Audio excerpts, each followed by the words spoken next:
So when I bought my Carvex, I had a specific function in mind. I actually had trouble justifying it to begin with. I eventually bought it for building a pergola out front where I needed a large capacity cutting on the 4x6 members. And I didn't actually think I didn't get much use out of it. Certainly not the use that I just found for it. So I just thought I'd demonstrate it because it was kind of funny. I know it's meant for mostly cutting out sink cutouts and everything like that. But I've got these two guitars that I'm working on, and these guitars have what I call a scoop cutaway. That is, rather than the cutaway being the entire body bending around, it actually gets cut at an angle out of the body. And the key to doing that is to have solid wood blocking in place before you put the body together, so you can then carve out a scoop and then cover it with a nice veneer. And this is the blocking that goes into that. It's just a piece of mahogany.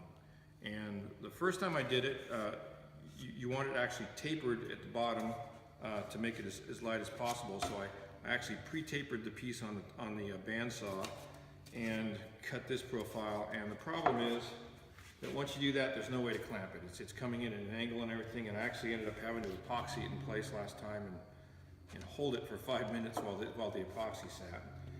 So this time I decided to leave the block whole and then cut it afterwards. Now, cutting it afterwards is difficult. I was going to use my microplaner on the drill press, but then I realized I had one way to cut this profile right here, and that's with the Carvex. So, believe it or not, it actually works. I'm going to give you a little demonstration here on the second one. If you want to bring that in a little bit closer, please. So, you can see right down here. You can see this is the profile that the cutaway will take on the top of the guitar. And so what I need to do is leave enough of an edge here that the top can glue on. This is almost like the kerfing, which will continue around the side here. So I just need to follow. This is the line that I'll be carving out to. And then this is my absolute line of having enough material left to glue the top on there and still get a good bite on it. So I need to cut this curve on this piece here. And here's how it works with the Carvex.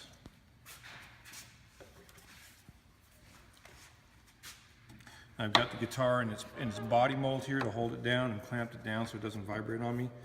And I'm just going to mark that line so I can see it. Come around like that. Got the big blade in it. That's why I've got the guitar body hanging over the side so I don't hit anything.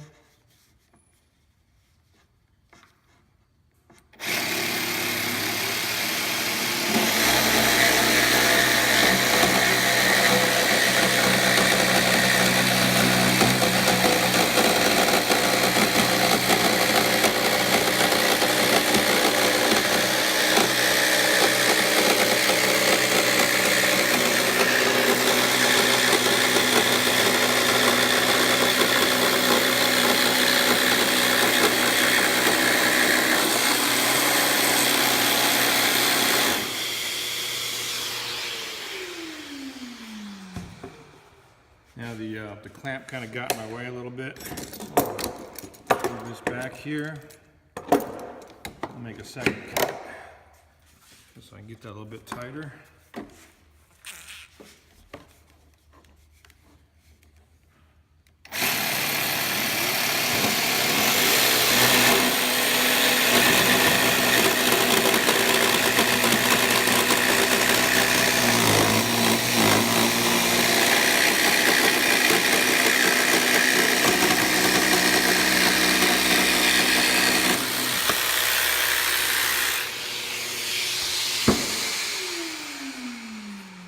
And there you go, nice, decent enough cut to remove the material.